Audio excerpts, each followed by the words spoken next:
Have you ever walked away from a confrontation thinking, "I should have said this?" Or worse, feeling humiliated for reacting too quickly?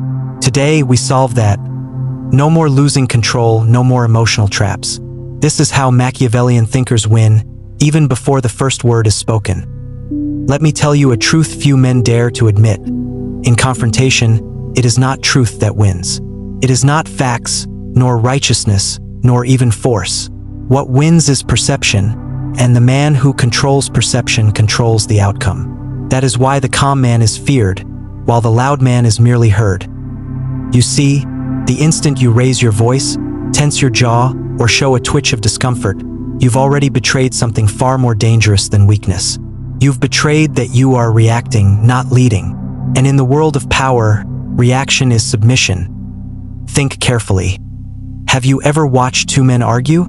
One is flailing his arms, breathing heavily, spilling his emotions into the air like a drunk spills wine on silk. And the other is composed, still watching, responding with clipped, calculated words. Now tell me which one seemed more powerful, which one looked like he had control. Even if the angry one was right, he looked weak because he allowed the other to dictate how he felt. This is what Machiavelli understood centuries ago. Power is a performance, and calmness is one of its greatest illusions. Appear calm, even if you are not, and the world will perceive you as strong. Appear unshaken, and others will believe you have seen far worse, survived far more, and bowed to none. There is no command in chaos. There is no leadership in loudness, only the illusion of strength, a hollow strength that shatters at the first sign of resistance. Real control is quiet. It's in the breath you don't take, the insult you don't answer, the twitch you suppress, the silence between your words. And when you master that silence, you begin to manipulate the room, not through dominance, but through tension. Because people are not afraid of what they hear. They are afraid of what they can't read. They fear what they can't predict. And there is nothing more unpredictable than a man who does not react. Let your opponent shout. Let him shake with rage. Let him flood the room with heat. You become cold. The colder you appear, the more desperate they become to break that mask. And every word they say, every insult they throw, every emotional outburst, they are no longer controlling you. They are exposing themselves. What they don't understand is that you've already won, because their perception and the crowds has tilted in your favor. You have seized the high ground, not by being better, but by appearing untouchable. You must remember, the battlefield of confrontation is not won with facts or arguments. It's won in the first 3 seconds, when the other party sees how you carry yourself. Do your eyes dart around the room? Do your shoulders hunch? Do you fidget? Do you raise your voice a notch too loud? All of these are subtle betrayals. They tell the world you are uncertain, and the uncertain man is the man who loses. Control is not a matter of words. It is a matter of presence. It's in your stillness, in your unchanging tone, in the way you pause before answering. Not because you don't know what to say, but because you choose when to speak. That pause makes people lean in. It forces their mind to fill the silence with assumptions, and those assumptions are always far more powerful than anything you could have said out loud. Machiavelli would advise the prince not to reveal the chaos in his court, but to rule with the appearance of serenity, because perception is not just part of power, it is power. The calm face hides the roaring fire, but only the face matters to the public. And when your enemies see calm, they don't think you are unaffected. They think you are unbeatable. Control perception and you control the narrative. Control the narrative and the truth no longer matters, only what they believe. So the next time you walk into a confrontation, don't prepare arguments. Prepare your state, your breath, your posture, your gaze. Because if you can hold your calm while others crumble, it will not matter what is said. The room will look to you as the authority. They won't know why, they'll just feel it. And that is how power works. The leash of emotion is the leash by which most men are dragged. Pulls at their dignity, yanks at their pride, and parades them like fools before they even realize they are on display. In confrontation, emotion is not your ally. It is your executioner. And if you have not yet learned to sever it, then you have no place in the game of power. There is a reason the manipulator always seeks to provoke you. He wants you to feel, to burn, to twitch, to react. Because he knows that the moment you become emotional, you stop thinking in straight lines. Logic fragments. Strategy dissolves. You become a servant to your rage, your insecurity, your need to defend. And he becomes your puppeteer. The Machiavellian mind does not fear confrontation. It welcomes it. But it does so on its own terms, without emotion, without haste, with surgical stillness. The calmest man in the room is not calm because he lacks the capacity for emotion. He is calm because he has locked it in a cage. He feels everything, but uses nothing. To detach from emotion is not to become cold. It is to become selective. You don't destroy your feelings. You delay them. You postpone them like a king postpones a hanging. Not today, not here, not until I've won. When someone insults you in confrontation, your instinct will scream to retaliate, to defend your ego, to reclaim dignity. But that instinct is not strength. It is programming. It is the same pattern every weak man follows, and patterns are easy to predict, easy to exploit. But when you detach, you change the rules of the game. You don't respond to provocation. You observe it. You study the insult not with pain, but with calculation. You don't ask, "How dare he say this to me?" No, you ask, "Why did he choose that insult? What does he think I fear?" Because the insult is not the attack. It is the clue. The opponent who aims to provoke you is always giving you a map of his own insecurity. He attacks what he believes matters to you. So if you don't react, if you simply look at him as though he's boring, as though his words are beneath analysis, you rob him of the power he thought he had, and suddenly he's the one exposed. There is a kind of silence that makes people sweat. It is not passive. It is not polite. It is psychological warfare. It's the silence of a man who understands exactly what's happening but refuses to dignify it with reaction. When you detach from emotion, your words become weapons. Every phrase lands with more weight. Every pause is loaded. People start listening not because you speak louder, but because they know you're not speaking from feeling. You are speaking from strategy. And strategy terrifies them. Emotional men overtalk. They overshare. They interrupt. They justify.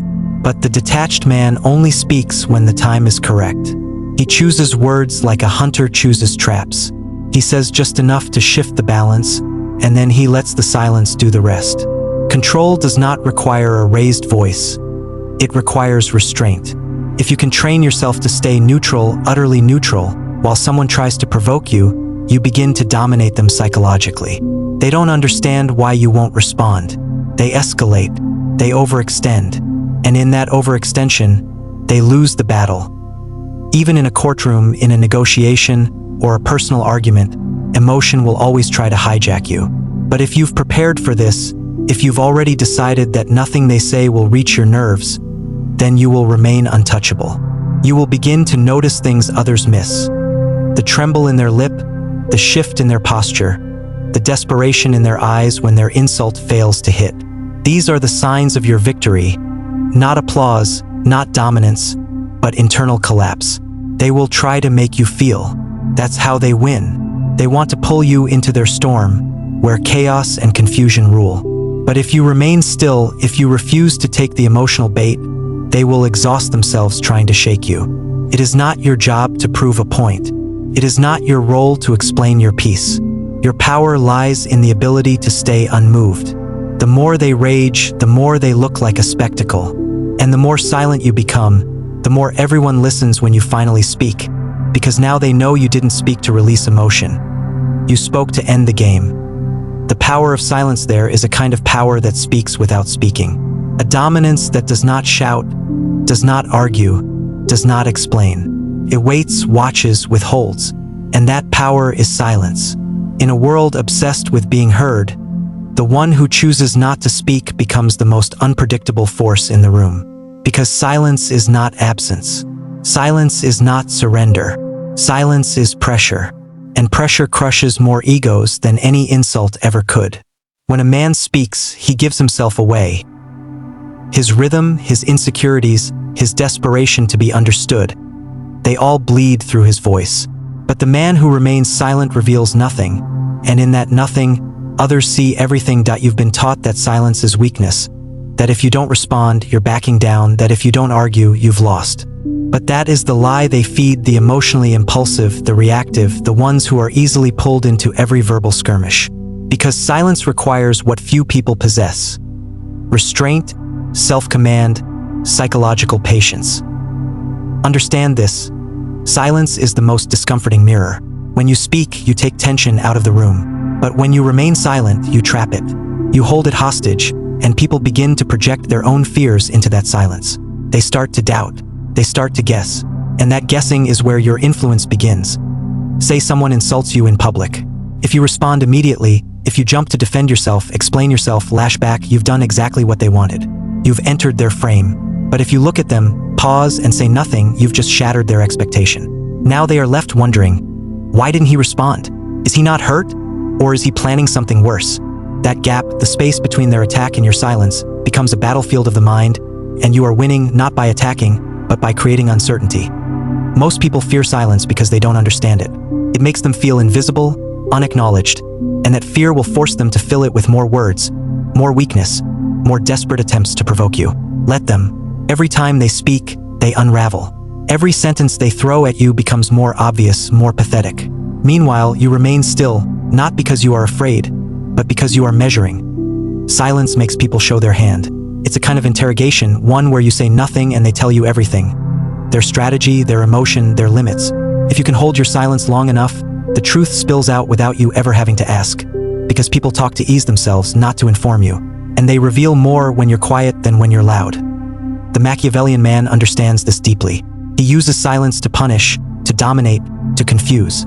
He walks into confrontation not looking to argue, but looking to unsettle. He says little, waits longer, and lets others speak themselves into submission. Because the more they say, the more power he quietly gathers. But silence is not just useful in direct confrontation. It is just as lethal in negotiation, in manipulation, in relationships, in war. The one who controls the silence controls the tempo, and the one who controls tempo controls perception. Say too much and you look nervous. Say nothing and you force the other side to question your strength. Think of how generals operate, how kings command, how interrogators extract information. None of them waste energy. None of them explain themselves. They master the space between words. They speak slowly when they speak at all. And when they go silent, the room tightens. People lean in, minds race because silence breeds imagination. And imagination, when left unchecked, becomes fear. People are terrified of what they cannot hear, terrified of what you might be thinking, because silence makes them imagine the worst. It makes your presence feel larger than it is. You become not just a person, but a question that no one can answer. This is how silence becomes a weapon. It does not cut like a sword. It strangles slowly, subtly, without ever leaving a visible wound. It wears down your enemy's confidence, makes them second-guess every word, forces them to fill the void with mistakes while you remain calm, composed, calculating. There is nothing accidental about this. It is a form of control, of dominance, a mental chokehold that only the truly disciplined can apply. Because anyone can speak, but only the powerful can wait. The art of framing every confrontation is a war for control, not of fists, but of meaning. It is not about who speaks louder, who throws the sharper insult, or who walks away first. It is about who gets to decide what the confrontation is actually about, because he who defines the conflict owns it. And once you own the frame, you can bend the outcome to your will without ever appearing to force it. The ordinary man walks into confrontation reacting to the accusations thrown at him. He tries to explain. He tries to defend. He tries to redirect. But in doing so, he has already conceded the highest ground. He has accepted the enemy's terms. He is fighting on borrowed terrain, under borrowed rules, and the one who fights inside another man's frame has already lost. The Machiavellian mind does not make that mistake. It does not wait to be told what the fight is about. It tells you. It sets the tone, the stakes, the language, the limits before the first word is even spoken. The outcome is already being written, because the moment you can influence how the conflict is perceived, you no longer need to win with facts or emotion. You win by positioning. Imagine this. Someone confronts you, their voice filled with accusation. They want to pull you into a defensive stance to make you explain yourself. But instead of reacting, you respond with a question, not to seek clarity, but to reposition the fight. You shift the frame from accusation to curiosity, from threat to confusion. Now they are not attacking a target. They are defending their assumption. And without realizing it, the confrontation has become yours. Control the frame, and you control what matters. You can make a small insult seem like treason, or a major offense appear as nothing at all. You can transform yourself from suspect to victim, from victim to leader, from bystander to authority. Not through truth, not through apology, through narrative. This is the true battlefield. Not the words themselves, but the invisible structure that gives them weight. It is not what is said that matters. It is what is assumed underneath it. If you let others build that structure, you will always be scrambling to catch up. But if you build it yourself, if you set the definitions before the debate begins, you will never need to scramble. You will only need to stand. Framing is not about denying reality. It is about choosing which parts of it deserve attention. When someone confronts you, they want to corner you in one version of the truth. But when you shift the frame, you redirect the spotlight. You show them a different angle, a different narrative, a different hierarchy of importance. And most people, once redirected, never return to their original path. They follow the light. They follow your lead. Even silence, when framed correctly, becomes dominance. If you say nothing and they think you are afraid, you've lost the frame. But if you say nothing and they believe you are judging, waiting, calculating, they crumble under the pressure. Because now their words are bouncing off a wall they don't understand. You've defined the silence not as weakness but as control, and they are reacting to your frame, not their own. Framing also decides who the audience sympathizes with. Can make aggression look righteous or righteousness look weak. You can present yourself as the misunderstood thinker, the calm strategist, the wrongly accused, the one who sees further than the rest. And if you do it early, before the heat rises, then every word spoken afterward is filtered through your version of the truth. In negotiation, in argument, even in moments of deep conflict, this rule never changes. The first to define the game changes the game. If you allow yourself to be defined, you are reduced.